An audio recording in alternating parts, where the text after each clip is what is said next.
Greetings and salutations, and good evening on a very decidedly wet Wednesday. Yeah, hey, that's worthy of applause. For those who are watching the streaming, thanks for your time, and for everyone who's here, thank you for your time. This is the second of Readers Theater events, and last time I gave a brief breakdown of what it's supposed to be. I don't think I want to do that again, other than saying I've always believed that you can get a lot of impact simply reading off of a page if you've got the right people. And the people who are going to be performing tonight are, in my humble estimation, the right people. There you go. Worthy of applause. Just some housekeeping quickly. If anyone is interested in a beverage or some such from the bar over there, feel free to go by and get one. This establishment is also selling some very nice t-shirts, which are worth looking at. And there's a pizza available for a jingle of coin, and by all accounts, it's quite good. I had some last time around. The pieces you're going to see tonight, we're not going to have an intermission. We're just going to perform them one after the other. And just to give you a very brief rundown of what we're doing, essentially we're doing pieces that have fascinated me or stuck in my head in such a way that I always wanted to have them performed live. So we're going to be doing a selection from Mayday, which is a short story from F. Scott Fitzgerald, which is to be honest, a fairly grisly short story with a very weird section in the midpoint. That's what we've chosen. We're going to be riffing off of an H.P. Lovecraft story as well. What I pulled out, what I thought were the good parts. There's going to be an original piece written by Jen Frankel, one of our performers, who is also a host of an event here, and she is an outstanding performer and a great writer across the board. We have a special guest coming in from Toronto. Brian Terrio is somebody that I have known for a very long time. We used to work in software together, and we have appeared in the same storytelling events in Toronto, and he's come out here on more than one occasion, so I'm happy to see him here. And we also have Jason Thompson, who does a lot of things. He's showed up on numerous events here and around Hamilton. And then there's me. I guess I have to say something about me. I was an actor at one point and stopped doing it for a while because I didn't think I could make a living at it, but I always liked the form. So that's one of the reasons I've been performing here. I want to thank, as always, Jake and Dexter for letting us in and letting us have this space. And I don't have much else to introduce with, other than some pieces are performed by three, some two, some solos. I hope you enjoy it, and, well, enjoy. Cheers.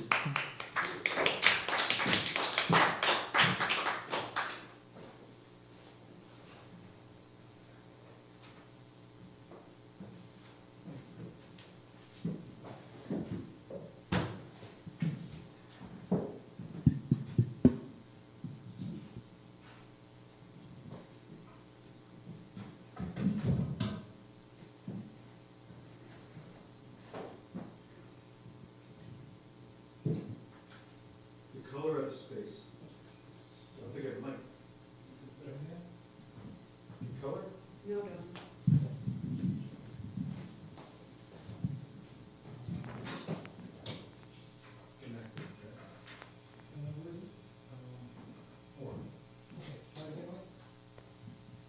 This one?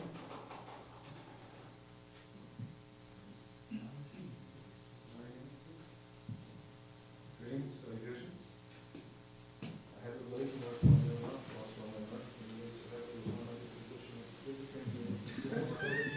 That was stereo commentary. I never got a chance to do Hamlet.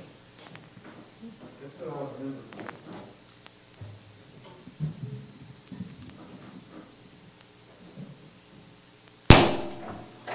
Now, please.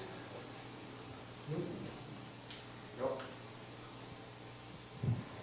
Would you like to start with the two-person? One more. You have another mic? Yeah. I have another cable.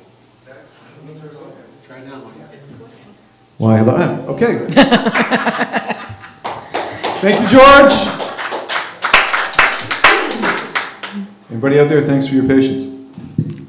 Let's try this one more time. The Color Out of Space by H.P. Lovecraft. West of Arkham, the hills rise wild, and there are valleys with deep woods that no axe has ever cut. There are dark, narrow glens where the trees slope fantastically, and where thin brooklets trickle without ever having caught the glint of sunlight. The old folk have gone away, and foreigners do not like to live there. French Canadians have tried it, Italians have tried it, and the Poles have come and departed. It is not because of anything that can be seen or heard or handled, but because of something that is imagined. The place is not good for the imagination and does not bring restful dreams at night. But even all this was not so bad as the blasted heath. I knew at the moment I came across it, at the bottom of a spacious valley, for no other name could fit such a thing, or any other thing fit such a name. It was as if the poet had coined the phrase from having seen this one particular region. It must, I thought, as I viewed it, be the outcome of a fire. But why had nothing new ever grown over those 5 acres of grey desolation that sprawled open to the sky like a great spot eaten by acid in the woods and fields?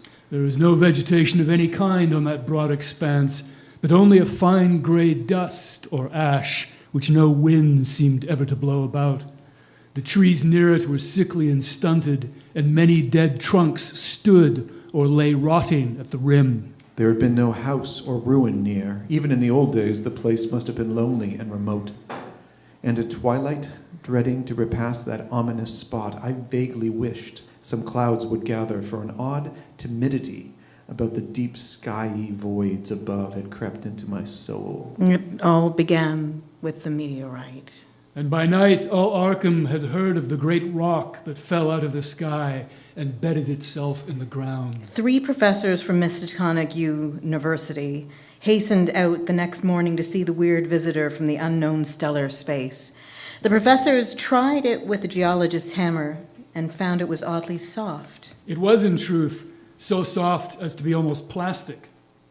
And they gouged rather than chipped a specimen to take back to the college for testing. They took it in an old pail, for even the small piece refused to grow cool.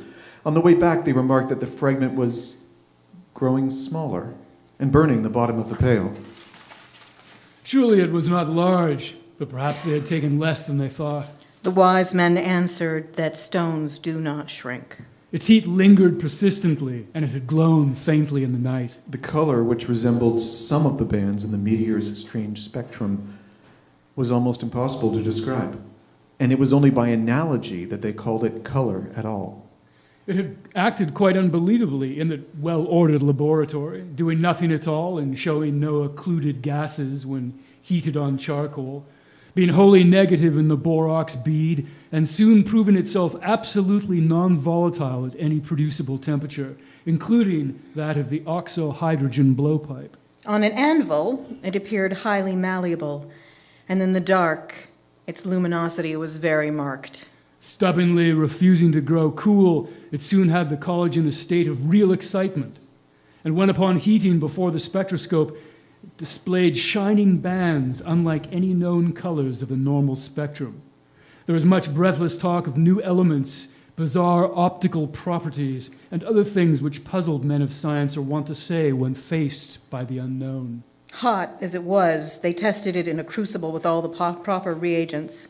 Water did nothing. Hydrochloric acid was the same. Nitric acid and even aqua regia merely hissed and spattered against its torrid invulnerability. There were ammonia and caustic soda, alcohol and ether, nauseous carbon disulfide, and a dozen others. But although the weight steadily grew less as time passed, and the fragments seemed to be slightly cooling, there was no change in the solvents to show that they had attacked the substance at all. Its texture was glossy, and upon tapping, it appeared to promise both brittleness and hollowness. One of the professors gave it a smart blow with a hammer, and it burst with a nervous little... Nothing was emitted, and all trace of the thing vanished with the puncturing. Conjecture was vain, aside from being almost plastic, having heat, magnetism, and slight luminosity, cooling slightly in powerful acids, possessing an unknown spectrum, wasting away in air, and attacking silicon compounds with mutual destruction as a result, it presented no identifying features whatsoever. And at the end of the tests, the college scientists were forced to own that they could not place it. It was nothing of this earth, but a piece of the great outside, and as such, dowered with outside properties and obedient to outside laws. When the cooling had grown very considerable, the testing was carried on in glass, and it was in a glass beaker that they left all the chips made of the original fragment during the work. The next morning, both chips and beaker were gone without trace, and only a charred spot marked the place of the wooden shelf where they had been. In terms of matter, this was no fruit of such worlds and suns as shine on the telescopes and photographic plates of our observatories. This was no breath from the skies whose motions and dimensions our astronomers measure or deem too vast to measure. Do not ask me for my opinion. I do not know. That is all. But whatever demon hatchling is there, it must be tethered to something, or else it would quickly spread. Is it fastened to the roots of those trees that claw the air? The rustics say the blight creeps an inch a year, so perhaps there is a kind of growth or nourishment even now. One of the current Arkham tales is about fat oaks that shine and move as though they ought not to at night. When it had gone, no residue was left behind, and in time the professors felt scarcely sure that they had indeed seen with waking eyes that cryptic vestige of the fathomless gulfs outside, that lone, weird message from other universes and other realms of matter, force, an entity. It was just a color out of space, a frightful messenger from unformed realms of infinity beyond all nature as we know it, from realms whose mere existence stuns the brain and numbs us with the black extra-cosmic gulfs it throws open before our frenzied eyes. Thank you.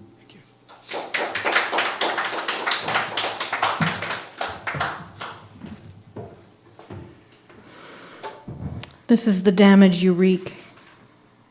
He comes in the night. Even when he doesn't, I lie awake expecting him. Is he a poltergeist? All evidence, such as it is, would suggest so. Objects are thrown, noises are heard, scratches appear. It's textbook. And as usual, the teenage girl is blamed. In this case, 15-year-old Charlotte, my little sister.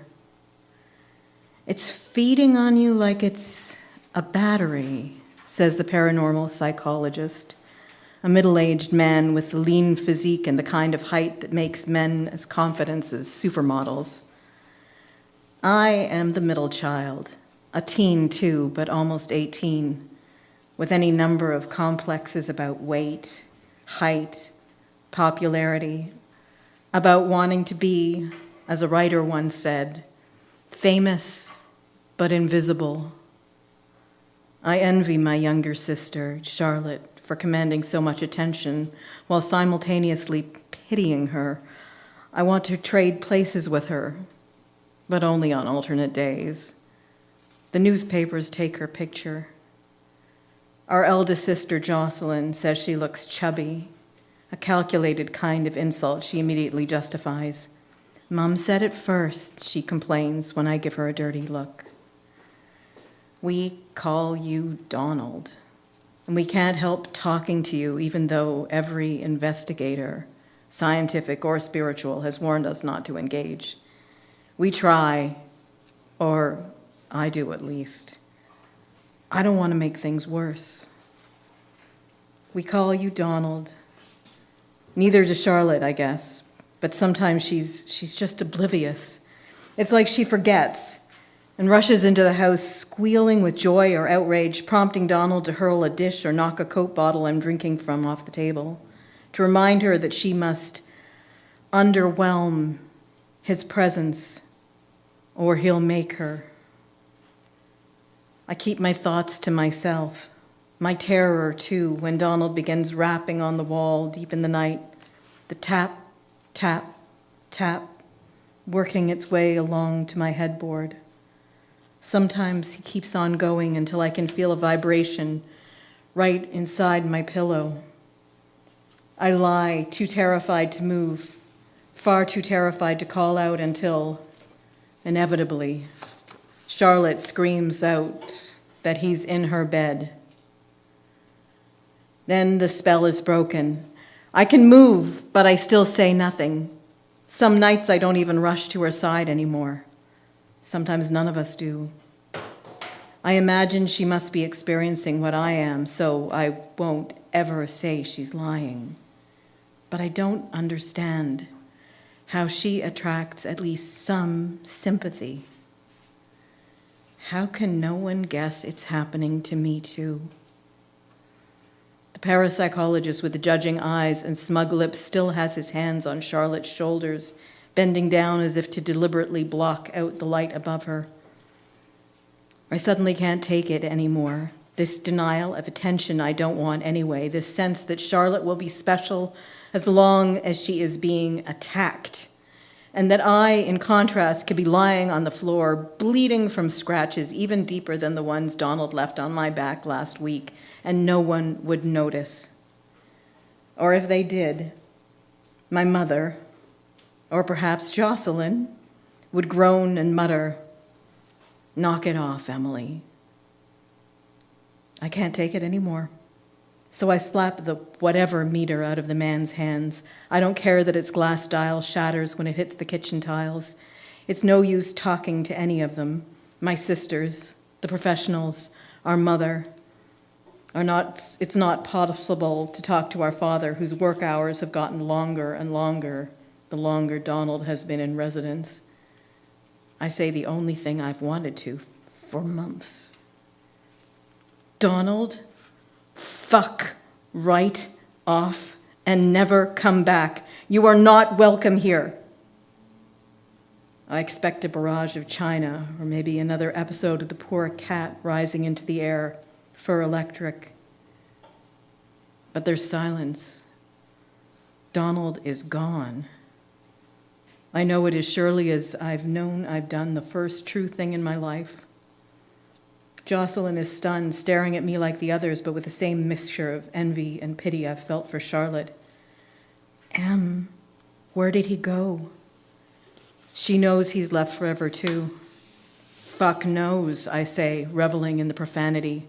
For once, no one is telling me how a lady speaks, how a lady acts, what a lady believes. Come on, Char. Let's get out of here. I take my little sister's hand, shoot the paranormal psychologist the dirtiest, angriest look I can, and leave the House of Horrors. Where are we going? Charlotte asks. And I think it's funny. I haven't really thought this through, so I don't have an answer. But wherever it is, it's got to be better than here. Thank you.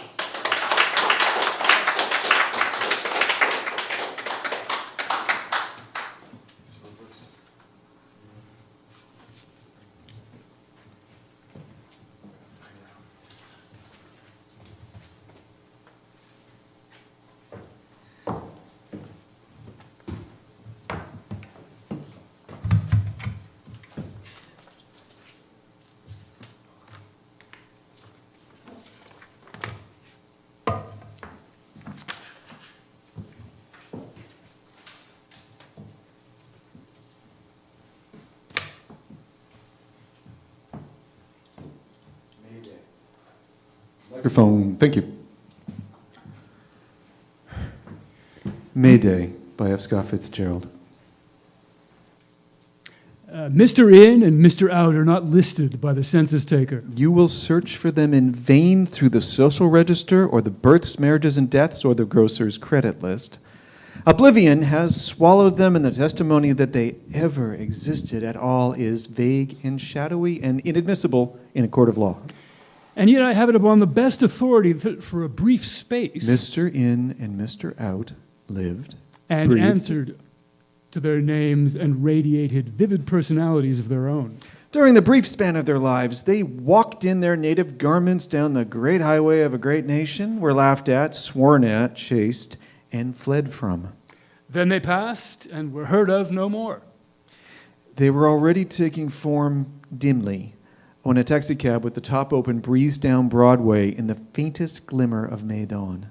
In this car sat the souls of Mr. In and Mr. Out, discussing with amazement the blue light that had so precipitately colored the sky behind the statue of Christopher Columbus, discussing with bewilderment the old gray faces of the early risers, which skimmed palely along the streets like blown bits of paper on a gray lake. They were agreed on all things.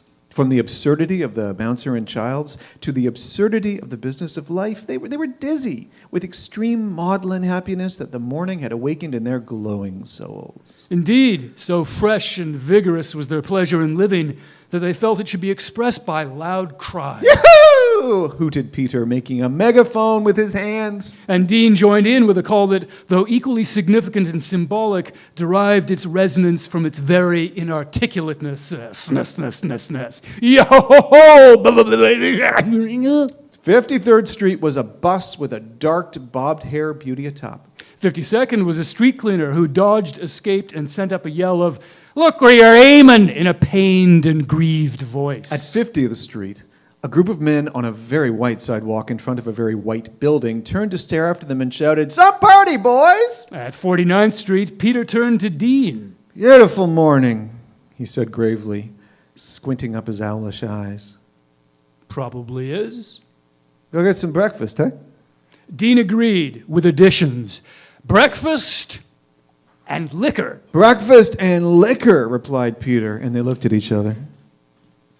"That's logical." Then they burst into loud laughter. Breakfast and liquor, oh gosh. "No such a thing," announced Peter. Don't serve it, never mind, we force 'em serve it. Bring pressure, bear. "Bring logic, bear." The taxi cut suddenly off Broadway, sailed along a cross street, and stopped in front of a heavy tomb-like building in Fifth Avenue. What's the idea? The taxi driver informed them that this was Delmonico's. This was somewhat puzzling. They were forced to devote several minutes of intense concentration, for if such an order had been given, there must have been a reason for it. About a coat? Suggested the taxi man. That was it. Peter's overcoat and hat. He had left them at Delmonico's. Having decided this, they disembarked from the taxi and strolled towards the entrance, arm in arm. "Hey!" said the taxi driver. "Huh?" "You better pay me." They shook their heads in shocked negation. "Later! Not now. We give orders. You wait." The taxi driver objected. He wanted his money now. With a scornful condensation of men exercising tremendous self-control, they paid him. Inside, Peter groped in vain through a dim, deserted check room in search of his coat and derby. "It's gone, I guess. Somebody stole it."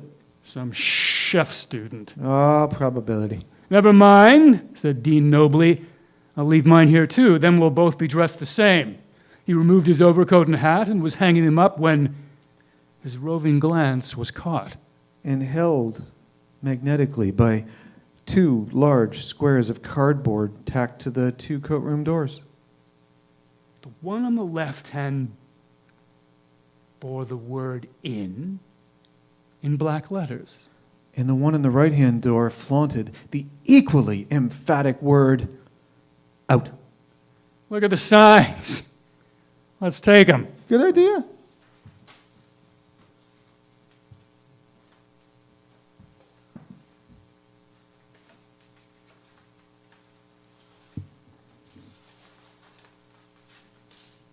Probably pair very rare and valuable signs. Probably come in handy. Peter removed the left-hand sign from the door and endeavored to conceal it about his person, the sign being of considerable proportions. This was a matter of some difficulty. An idea flung itself at him, and with an air of dignified mystery, he turned his back. And after an instant, he wheeled dramatically around and, stretching out his arms, displayed himself to the admiring Dean. He had inserted the sign in his vest, completely covering his shirt front. In effect, the word "in" had been painted upon his shirt in large black letters. "Yo-ho!"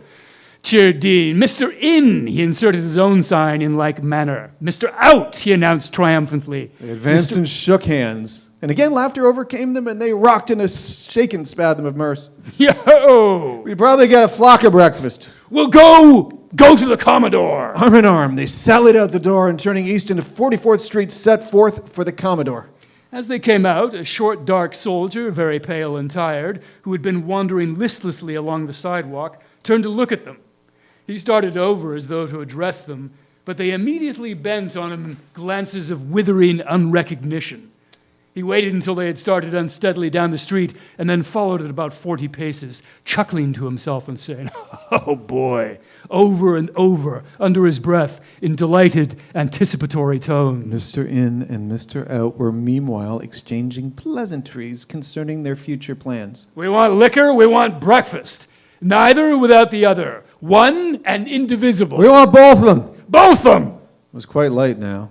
Passers-by began to bend curious eyes on the pair. Obviously, they were engaged in a discussion which afforded each of them intense amusement, for occasionally a fit of laughter would seize upon them so violently that still with their arms interlocked, they would bend nearly double.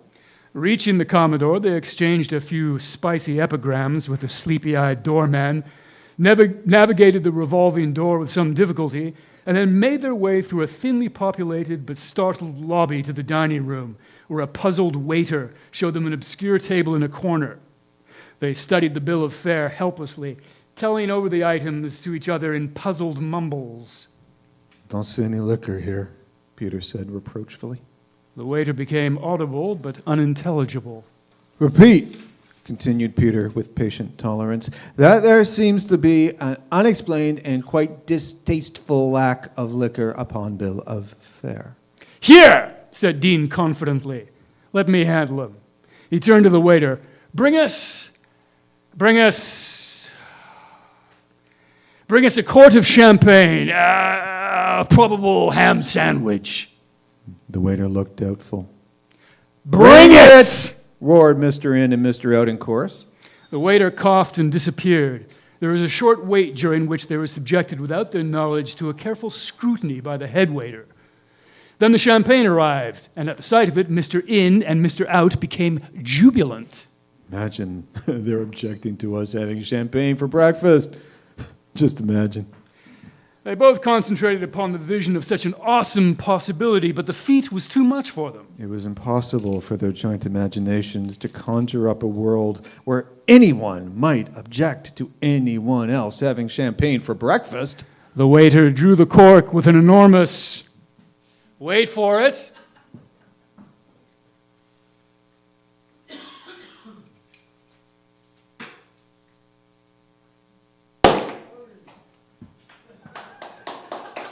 and their glasses immediately formed with pale yellow froth. Here's health, Mr. In.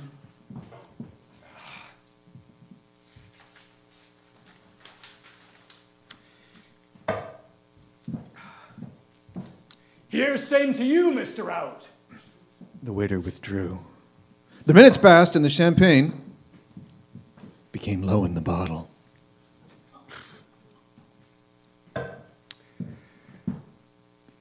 It's mortifying, said Dean suddenly. Was mortifying. The idea they're objecting to us having champagne breakfast. Mortifying? Peter considered. Yeah, that's the word. Mortifying!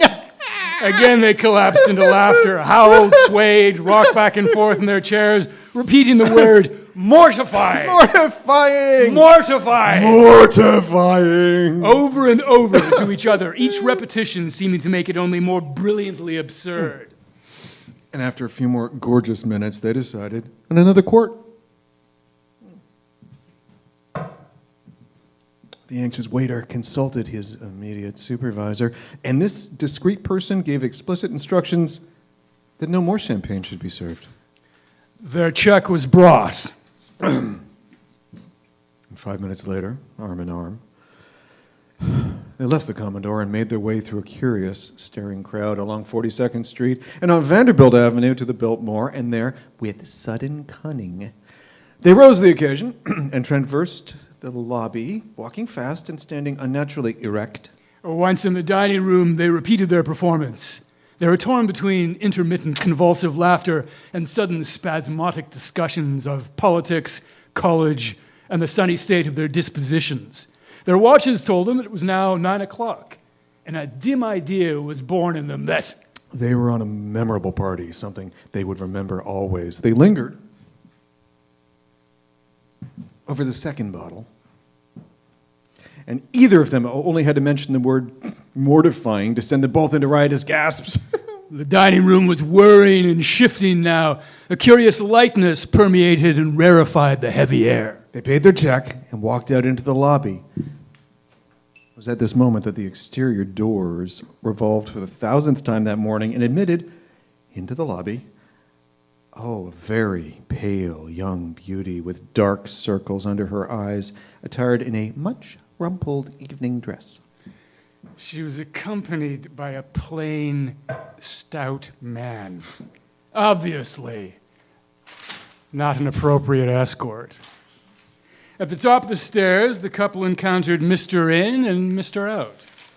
Edith, began Mr. In, stepping towards her hilariously and making a sweeping bow. Darling, good morning. The stout man glanced questioningly at Edith as if merely asking her permission to throw this man summarily out of the way. Excuse familiarity, added Peter as an afterthought. Edith! Good morning. He seized Dean's elbow and impelled him into the foreground. Meet Mr. In. Edith, my best friend, inseparable. Mr. In, Mr. Out. Mr. Out advanced and bowed. In fact, he advanced so far and bowed so low that he tipped slightly forward and only kept his balance by placing a hand lightly on Edith's shoulder. I'm Mr. Out, Edith, he mumbled pleasantly. Mr. In, Mr. Out. And Mr. In and Mr. Out, the event was merely a party-colored iridescent segment of a whirring, spinning world. Then they were in an elevator bound skyward. What floor, please? Said the elevator man. Any floor, said Mr. In. Top floor, said Mr. Out. This is the top floor, said the elevator man. Have another floor put on, said Mr. Out. Higher, said Mr. In. Heaven, said Mr. Out. Thank you.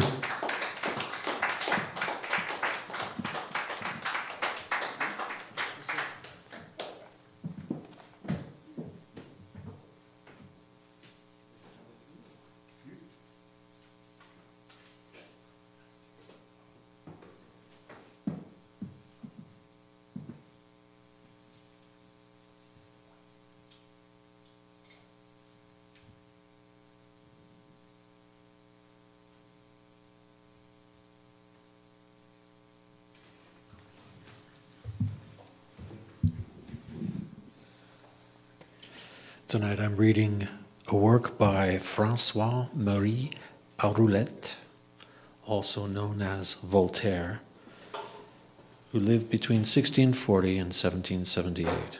He was a philosopher, a poet, and a skeptic of religion. This is a portion of Zadig, written in 1747.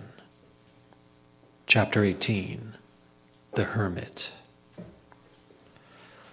Along the way, he met a hermit who wore a white and venerable beard that came down to his waist. In his hand, he held a book, which he was reading intently. Zadig stopped and bowed low. The hermit greeted him with such gentle, cordial air that Zadig felt the urge to speak to him. He asked him what he was reading. "It is the Book of Destiny," said the hermit. "Would you like to have a look?" He handed the book to Zadig, who, familiar with several languages, was unable to decipher a single character in the book. This made him all the more curious. "You seem rather miserable," said the kindly monk. "Alas, yes," said Zadig, "and with good reason." "If you would allow me to accompany you," the old man went on, "perhaps I would be of service to you. I have sometimes been able to bring a measure of comfort to troubled souls." Zadig was filled with respect for the hermit's manner, for his beard and his book. In the course of their conversation, he found him to be a man of superior lights. The hermit spoke to him of destiny, justice, mortality, the general good, human frailty, and the virtues and vices, all of with such lively and affecting eloquence that Zadig felt drawn to him, as if by an irresistible spell. He begged him earnestly not to leave him until they should arrive in Babylon. "It is I who ask this very favor of you," said the old man. "Swear to me by Ormuzd that you will not leave my side for the next few days, whatever I do." Zadig swore it, and they set off. The two travelers arrived that evening at an imposing castle. The hermit begged hospitality for himself and the young man who was with him. The porter, who could have been mistaken for some great nobleman, ushered them in with a kind of disdainful courtesy. They were introduced to one of the head servants, who showed them around the master's magnificent apartments. They were admitted to the master's table at the lower end, without the lord of the castle so much as acknowledging them with a glance. But they were served, like everyone else, with discretion and liberality. They were then handed a gold basin decorated with emeralds and rubies for them to wash in. They were taken to a fine apartment where they might rest, and in the morning a servant brought each of them a gold coin, after which they were shown the door. "The master of the household seems a generous man to me," said Zadig, as they went on their way. "If somewhat standoffish, he has a noble idea of hospitality." As he was saying this, he noticed that a kind of large pouch which the hermit carried seemed to be all stretched and bulging. In it he saw the gold basin set with precious stones. The hermit had stolen it. For the moment he did not dare say anything, but he was most uncommonly surprised. Towards midday, the hermit knocked on the door of a tiny little house where there lived a rich miser. Here he asked to be extended hospitality for an hour or two. A scruffy old servant answered him in a gruff tone and showed them both to the stable, where they were given a few rotten olives, some stale bread, and some beer that had turned sour. The hermit ate and drank with as much seeming satisfaction as he had on the previous evening. Then, turning to the old servant, who was keeping an eye on the pair of them to make sure that they didn't steal anything, and was chiving them to depart, the hermit gave him the 2 gold coins they had been given that morning, and thanked him for his kindness. "And I wonder, I beg you," added the hermit, "if I might have a word with your master." In his astonishment, manservant showed the 2 travelers in. But "My most munificent lord," said the hermit, "I can offer you only but the most humble thanks for your noble manner in which you have received us. Be so good as to accept this gold basin as a small token of my gratitude." The miser nearly fell over backwards. The hermit gave him no time to recover his composure, but left at once with his young traveling companion. "Father," said Zadig, "what is the meaning of this? You don't seem to be quite like other men. You steal a gold basin covered in jewels from a nobleman who entertains you lavishly, and give it to a miser who treats you shabbily." "My son," replied the old man, "the generous gentleman who keeps open house only out of vanity, and so that he can show off his wealth, will be the wiser for it, and the miser will have been taught to be more hospitable. Don't be so surprised at things, and follow me." Zadig was not sure whether he was dealing with the wisest or the most foolish of men. But the hermit spoke with such a natural and higher authority that Zadig, bound away by his oath, could but follow him. End of part 1.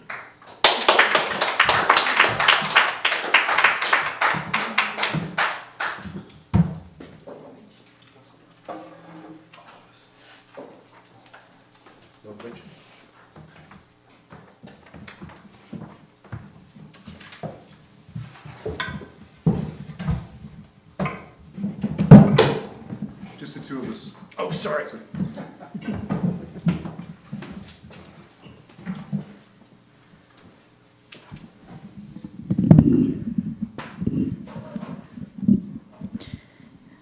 The Witch of Cooes by Robert Frost.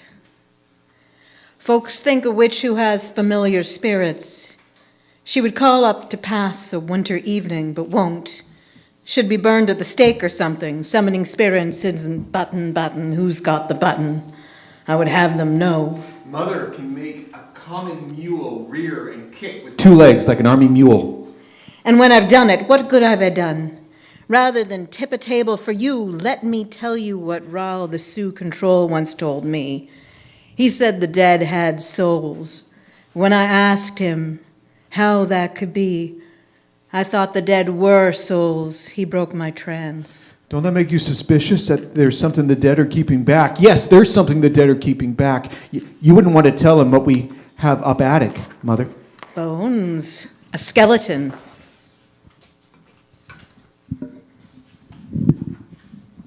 But the headboard of Mother's bed is pushed against the attic door. The door is nailed. It's harmless. My mother hears it in the night, halting, perplexed, behind the barrier of door and headboard. Where it wants to get back is the cellar where it came from. We'll never let them, will we, son? We'll never. It left the cellar 40 years ago and carried itself like a pile of dishes up one flight, up from the cellar to the kitchen, up from the kitchen to the bedroom, another from the bedroom to the attic, right past Mother and Father, and neither stopped it.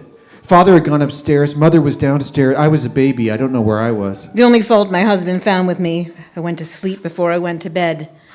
Especially in winter when the bed might just as well as be ice and the clothes snow. The night the bones came up the cellar stairs, Tophile had gone to bed alone and left me, but left an open door to cool the room off so as to sort of turn me out of it. I was just coming to myself enough to wonder where the cold was coming from when I heard Tophile upstairs in the bedroom. And I thought I heard him downstairs in the cellar on the board we had laid to walk dry-shod upon. When there was water in the cellar in spring, struck the hard cellar bottom. And then someone began the stairs, 2 footsteps for each step, the way a man with one leg and a crutch or a little child comes up. It wasn't Tophile. It wasn't anyone who could be there. The bulkhead double doors were double locked and swollen tight and buried under snow. The cellar windows were banked up with sawdust and swollen tight and buried under snow. It was the bones. I knew them, and good reason. My first impulse was to get the knob and hold the door, but the bones didn't try the door. They halted, helpless on the landing, waiting for things to happen in their favor. The faintest, restless rustling ran through them. I never could have done the thing I did if the wish hadn't been too strong in me to see how they were mounted for this walk. I had a vision of them put together, not like a man, but like a chandelier. So I suddenly flung the door wide on him, and a moment he stood, balancing with emotion, all but lost himself. A tongue of fire fleshed out and licked along his upper teeth. Smoke rolled inside the sockets of his eyes. Then he came at me with one hand outstretched, the way he did once in life, but this time I struck the hand off brittle on the floor and fell back from him on the floor myself. The finger pieces slid in all directions. Where did I see one of those pieces lately? Hand me my button box, it must be there. I sat up on the floor and shouted, Tophile, it's come on up to you. It had its choice of the door to the cellar or the hall. It took the hall door for the novelty and set off briskly for so slow a thing. Still going every which way in the joints, though, so that it looked like lightning or a scribble. From the slap I'd just had now given its hand, I listened till it almost climbed the stairs, from the hall to the only finished bedroom, before I got up to do anything. Then ran and shouted, "Shut the bedroom door, Tophile, for my sake." Company? He said, don't make me get up. I'm too warm in bed. So, lying forward weakly on the handrail, I pushed myself upstairs, and in the light, the kitchen had been dark. I had to own I could see nothing. Tophile, I don't see it. It's with us in the room, though. It's the bones. The cellar bones, out of the grave. That made him throw his bare legs out of the bed and sit up by me and take hold of me. And I wanted to put out the light and see if I could see it, or else mow the room with our arms at the level of our knees and bring the chalk pile down. I'll tell you what, it's looking for another door to try. The uncommonly deep snow has made him think of his old song, The Wild Colonial Boy. He always used to sing along the tote road. He's after an open door to get outdoors. Let's trap him with an open door up attic. Tophile agreed to that, and sure enough, almost the moment he was given an opening, the steps began to climb the attic stairs. I heard them. Tophile didn't seem to hear them. Quick! I slammed the door and held the knob. Tophile, get nails! I made him nail the door shut and push the headboard of the bed against it. Then we asked, was there anything up that attic we'd ever want again? Up attic, that attic was less to us than the cellar. If the bones liked the attic, let them have it. Let them stay in the attic. When they sometimes come downstairs at night and stand perplexed behind the door and the headboard of the bed, brushing their chalky skull with chalky fingers with sounds like the dry rattling of a shutter. That's what I sit up in the dark to say to no one anymore since Tophile died. Let them stay in the attic since they went there. I promised Tophile to be cruel to them for helping them be cruel once to him. We think they had a grave down in the cellar. We know they had a grave down in the cellar. We could never find out whose bones they were. Yes, we could too, son. Tell the truth for once. They were a man his fathers killed for me. I mean, a man he killed instead of me. The least I could do was help dig their grave. We were about it one night in the cellar. Son knows the story, but 'twas not for him to tell the truth. Suppose the time had come. Son looked so surprised to see me end a lie we'd kept all these years between ourselves, so as to have it ready for outsiders. But tonight, I don't care enough to lie. I don't remember why I ever cared. Tophile, if we were here, I don't believe could tell you why he ever cared himself.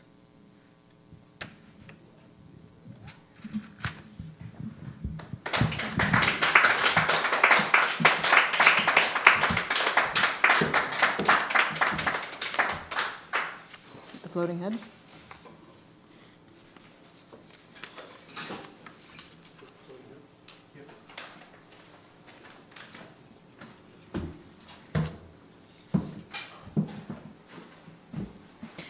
The floating head of the Ben Ratchett Inn.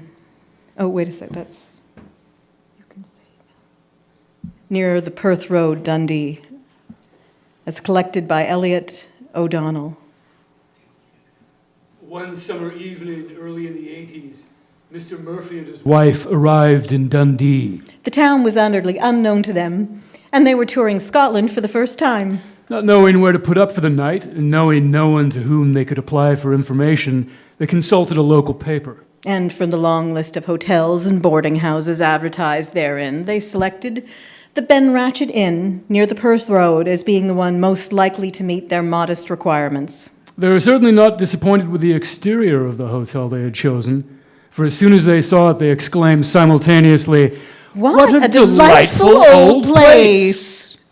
And old it certainly was, for the many-gabled oaken structure and its projecting windows unquestionably indicated the 16th century. Whilst to enhance the effect and give it a true touch and detail of ye ancient times, a huge antique lantern was hung over the entrance. Nor did the interior impress them less favorably.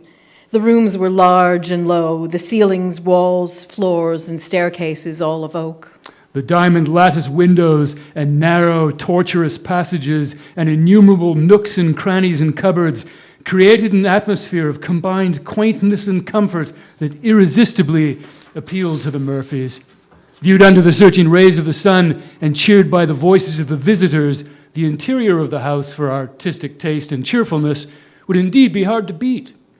But as Mrs. Murphy's eyes wandered up the stairs and down the corridors, she was filled with misgivings as to how the place would strike her at night. Though not nervous naturally, and by no means superstitious at night when the house was dark and silent and the moon called forth the shadows, she was not without the feeling of uneasiness which most people, even avowed skeptics, experience when passing the night in strange and novel quarters. The room they engaged was at the end of a very long passage at the back of the house and overlooking the yard. It was a large apartment, and in one of its several recesses stood the bed. A gigantic ebony four-poster. With spotlessly clean valance, and what was of even greater importance, well-aired sheets. The other furniture in the room, being of the same sort as that of the majority of old-fashioned hotels, needs no description. But a fixture in the shape of a cupboard, a deep dark cupboard, let in the wall facing the bed, instantly attracted Mrs. Murphy's attention. There's always something interesting in cupboards, particularly old and roomy cupboards, when it is nighttime and one is about to get into bed. It is then that they suggest all manner of fascinating possibilities. It was to this cupboard, then, that Mrs. Murphy paid the greatest attention before commencing to undress prior to getting into bed. She poked about it in some moments, then, apparently satisfied no one was hidden there, continued her investigation of the room. Mr. Murphy did not assist. He pleaded fatigue and sat in the corner of the bed, munching a gingerbread and reading the Dundee Advertiser till the operation was over. I wish we had a night light, said Mrs. Murphy as she got up from her prayers. I suppose it wouldn't do to keep one of the candles burning. I'm not exactly afraid, only I don't like being left in the dark. I had a curious sensation when I was in the cupboard just now.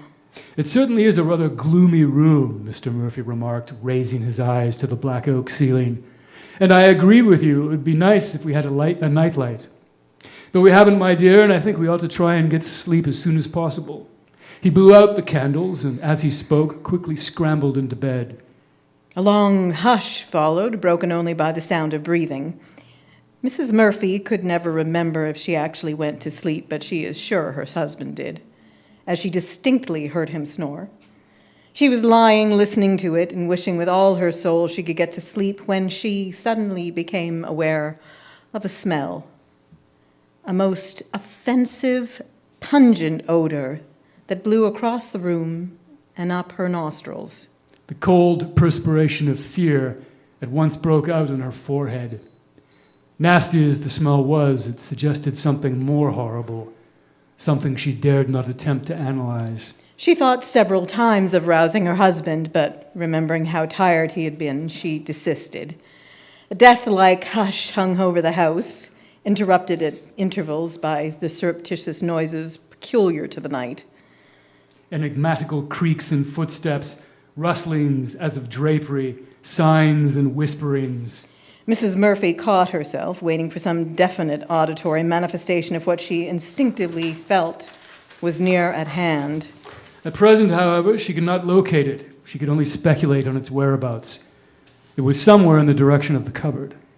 And each time the stench came to her, the conviction that its origin was in the cupboard grew. At last, unable to sustain the suspense any longer and urged on by an irresistible fascination, she got softly out of bed and found her way with surprisingly little difficulty to the cupboard. With every step she took, the stink increased, and by the time she had reached her cupboard, she was almost suffocated.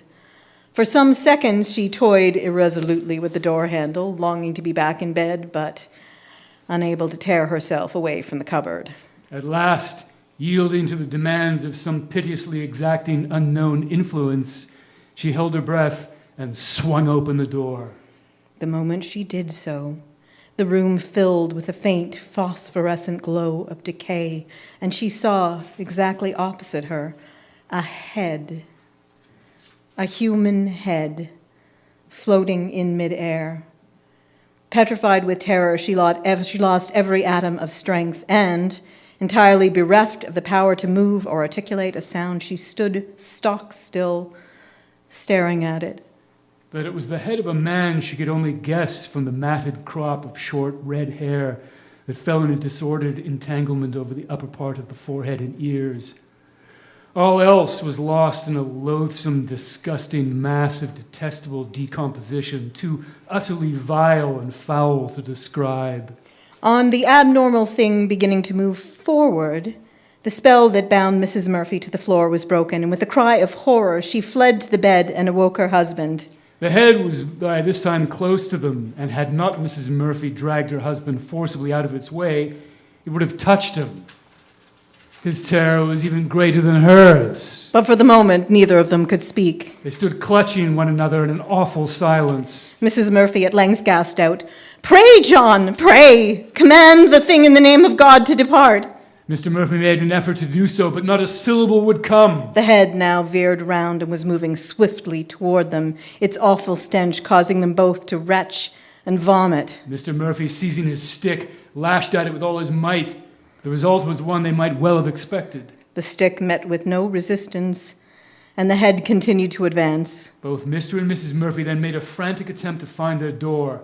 The head still pursuing them, and tripping over something in their wild haste, fell together on the floor. There was now no hope. The head caught them up.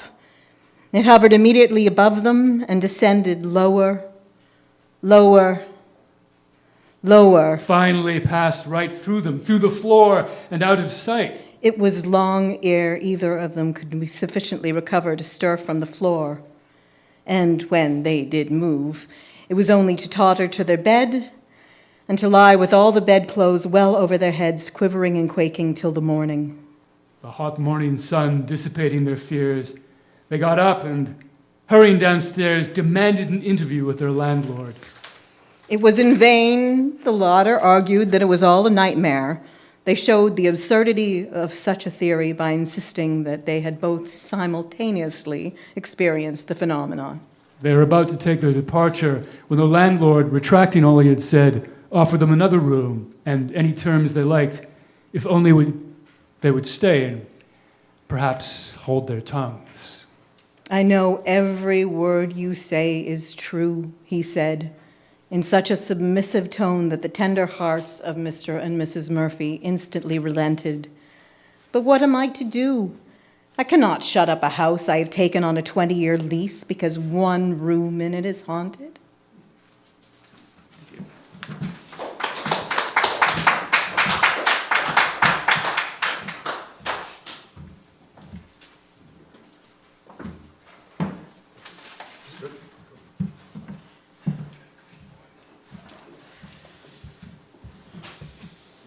Zadig, Part 2. They arrived that evening at a pleasant but unpretentious house, in which there was not the least suggestion of either prodigality or of avarice. The master of the house was a philosopher, retired. From the world he devoted himself to the quiet cultivation of wisdom and virtue, and yet not bored. It had given him pleasure to build his retreat, to which he welcomed strangers in a noble and cordial manner, which was quite devoid of ostentation. He greeted the two travelers and bid them rest while in a comfortable apartment. Some time later, he came in person to invite them to what was perfectly adequate, well-balanced meal, during which he talked emphatically about the latest upheavals in Babylon. He seemed sincerely attached to the queen and wished that Zadig had appeared in the lists to compete for the crown. "But, well," he added, "people don't deserve a king like Zadig." The latter blushed and felt his sorrows still the more keenly. It was agreed in the course of conversation that in his world things did not always turn out the way wise men wanted. The hermit continued to maintain that no one knows the ways of providence, and that men are wrong to judge of a whole when they see only the smallest part of it. They talked of the passions. Now dangerous they are," said Zadig. "They are the winds that fill the vessel's sails," retorted the hermit. "Sometimes I think her, but without them she would not sail at all. Bile makes us caloric and ill, but without bile we could not live. Everything in this life has its dangers, and everything has to be the way it is."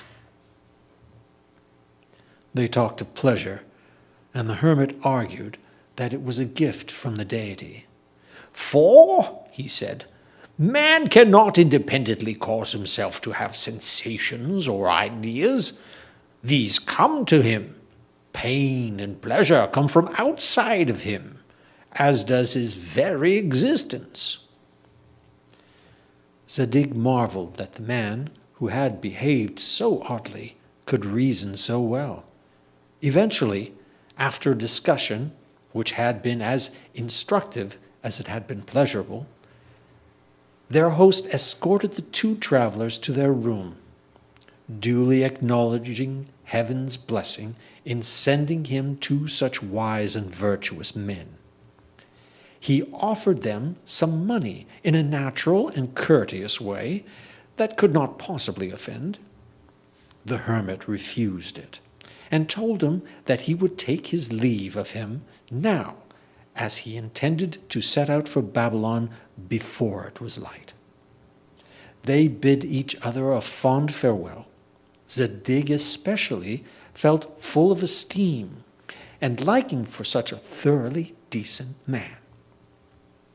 Once the hermit and he were alone in the apartment, they did not stop from singing the praises of their host. At daybreak, the old man roused his companion. "It is time to leave," he said. "But while everyone is still asleep, I want to leave this man a token of my esteem and affection." So saying, he took hold of a torch and set fire to the house.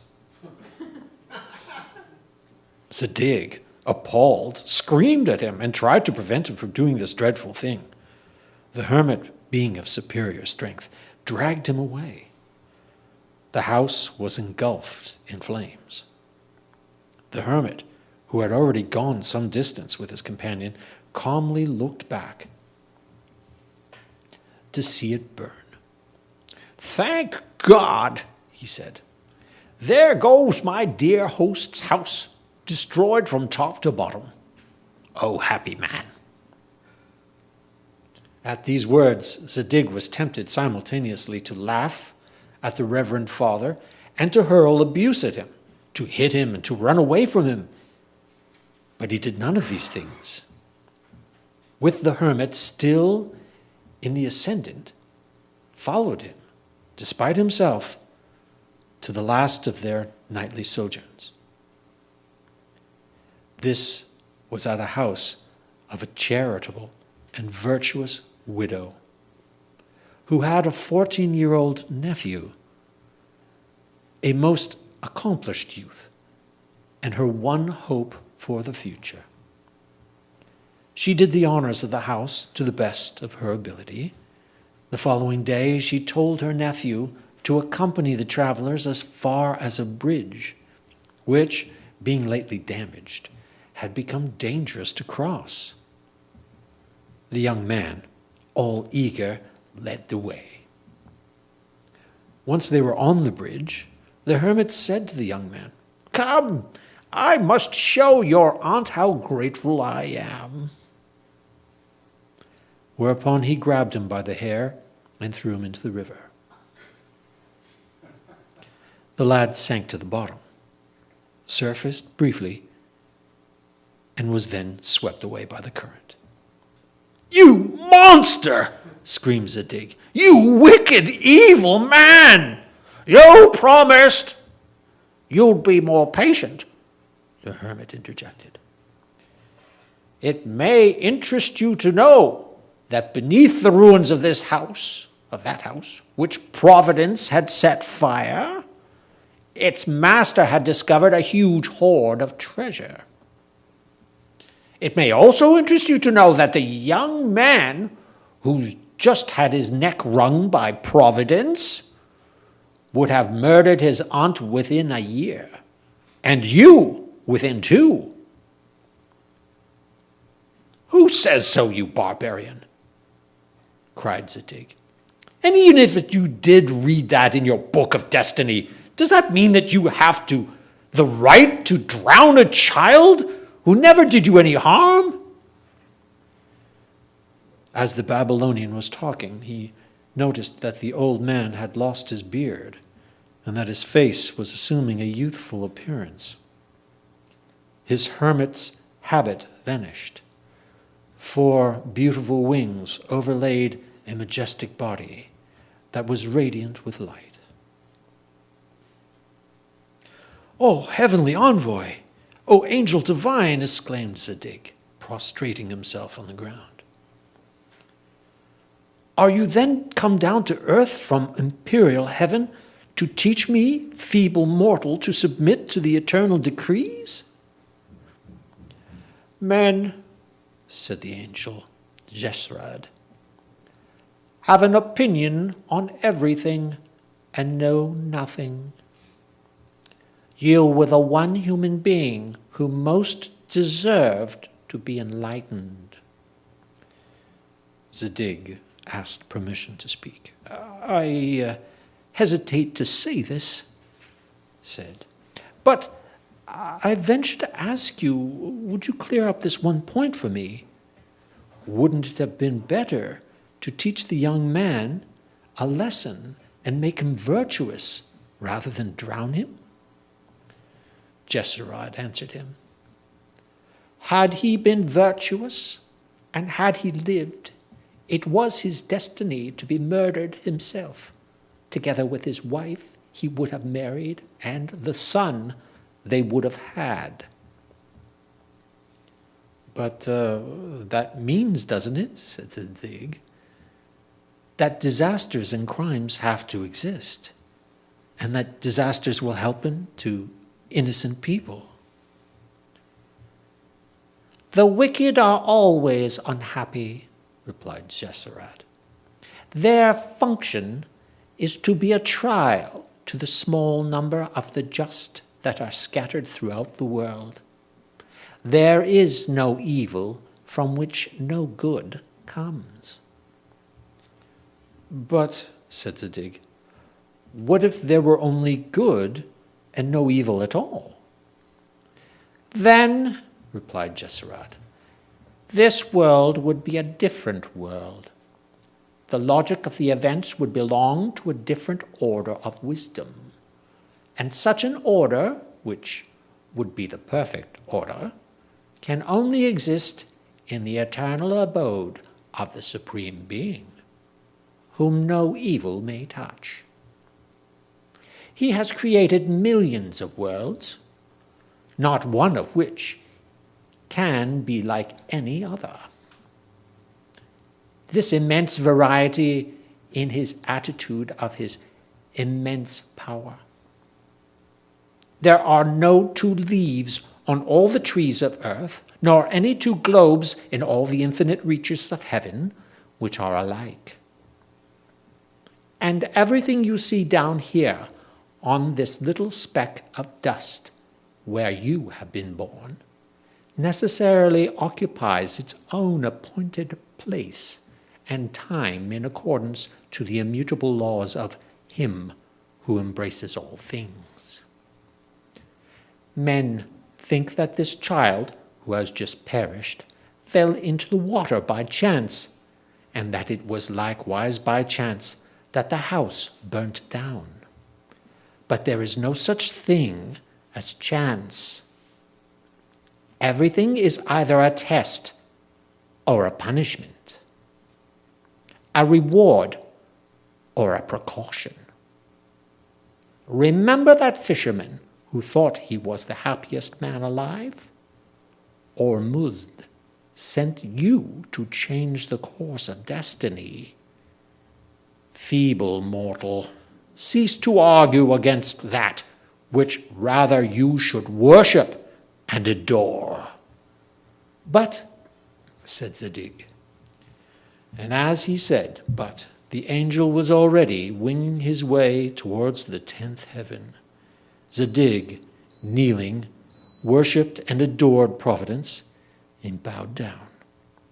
The angel cried out to him from on high, "Go you to Babylon."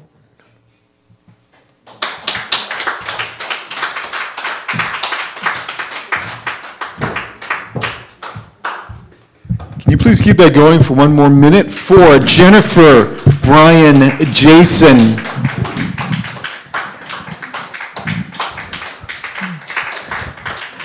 I have a question to everybody watching here. Do you want a moment of unparalleled honesty, or do you want a quick summation of the evening? Nudity. Nudity! Is that an option? All right, here we... My wife is watching this. Oh my God, she'd be laughing, actually. A couple of things. Firstly, everyone who's watching this remotely and everybody who was here, thank you for your presence. I just wanted to... Here's the moment of horrible honesty. I did not expect any of this. And that's one of the reasons I like doing storytelling events and this type of reader's theater, because the rehearsal, which I did in person with Jason and Jennifer, and the performance hit different notes.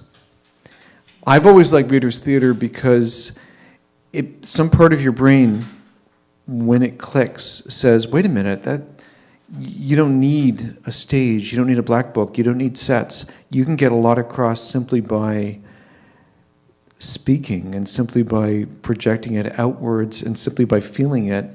And I think that was demonstrated tonight, so thank you in particular, Jason and Jen, for doing differently than we did in rehearsal. And rehearsal was good, don't get that the wrong way.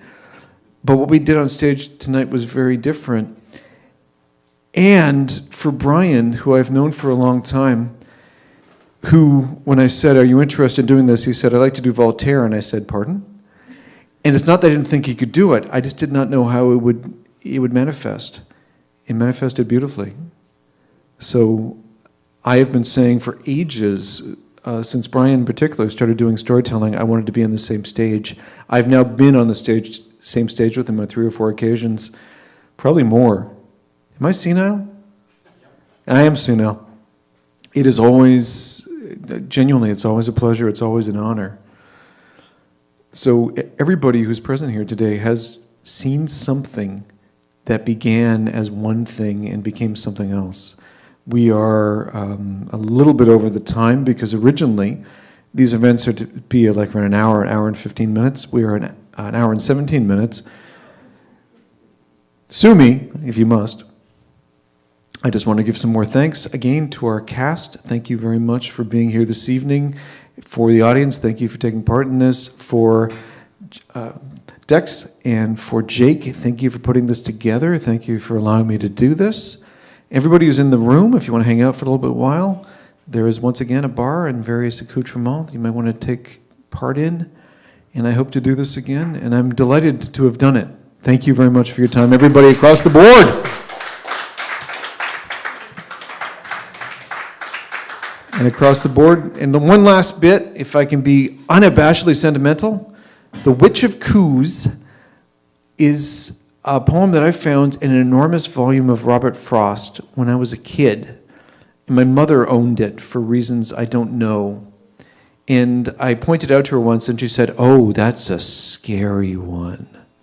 So doing that this evening was to amuse my mother to some extent. So I'm going to send her a recording of this, and hopefully she's amused. Thank you all again. Good night. See you next time.